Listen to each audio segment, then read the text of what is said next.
किसी हमनशी से निकलेगा, हमारे पांव का कांटा हम ही से निकलेगा। न हम सफर में किसी हमनशी से निकलेगा, हमारे पांव का कांटा हम ही से निकलेगा। वतन की रेत मुझे एड़ियां रगड़ने दे, मुझे यकीन है पानी यहीं से निकलेगा। बिहार है, ये उड़ती हुई चिड़िया के पर पहचान लेता है। इसे गुजरात के व्यापारी नहीं चलाएंगे, बल्कि इसे बिहारी चलाएंगे। ये बताने का चुनाव है साथियों। और आज आपसे मुलाकात के लिए आया हूं और ये कहने आया हूं कि कॉमरेड महबूब आलम साहब आपके अपने हैं, आपके घर के हैं। पिछले 35-40 साल से जो इनकी खिदमत वाली जिंदगी है उसको आपने देखा है, लेकिन इस बीच कुछ नए नए बरसाती मेहमान आए हैं।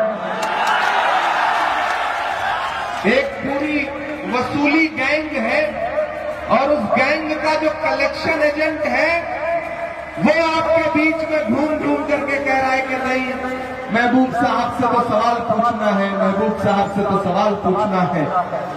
तो आपके सीमांचल के लोगों, मैं आपकी गैरत को पुकार के कहता हूं कि आपके बुजुर्गों को इसी सीमांचल में गाली दी जा रही है। वो साहब आकर के हैदराबाद से तकरीर करते हुए कहते हैं कि जो हमारे मुकाबले खड़ा होगा वो फिरौन है, नमरूद है।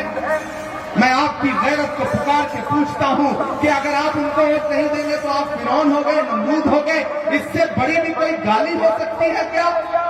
किसी ईमान वाले के लिए इससे बड़ी गाली नहीं हो सकती कि उसको फिरौन कहा जाए। अरे महबूब आलम, आपकी सियासत के खिलाफ खड़े हैं तो आप गरीब जनता के इस रहनुमा को फिरौन बताओगे? वोट देने वाले नौजवानों को फिरौन बताओगे, नमरूद बताओगे? ये नफरत की सियासत है, ये गालीबाजी है और इस गालीबाजी का विरोध सीमांचल वालों आपको करना पड़ेगा। इससे पहले भी चुनाव होते रहे हैं, इससे पहले भी एक दूसरे के खिलाफ लोग चुनाव लड़ते रहे हैं, लेकिन क्या कभी फेसबुक पे इस तरह किसी को गाली देते हुए देखा है आपने? बताओ मुझे, देखा है आपने? जो उनके खिलाफ खड़ा है उसको कहेंगे कि दरी बिछा रहा है। यही कहते हैं ना कि दरी बिछाने वाली गैंग है। अरे आप तेलंगाना में हमारी सरकार है, हमारे कैंडिडेट के खिलाफ कैंडिडेट न उतार करके आप उसके लिए वोट मांग रहे हो, तो इसका मतलब आप वहां कांग्रेस की दरी बिछा रहे हो। बिछा रहे हो या नहीं बिछा रहे हो? अदावत है, सियासत है, परिंदा है, शिकारी है।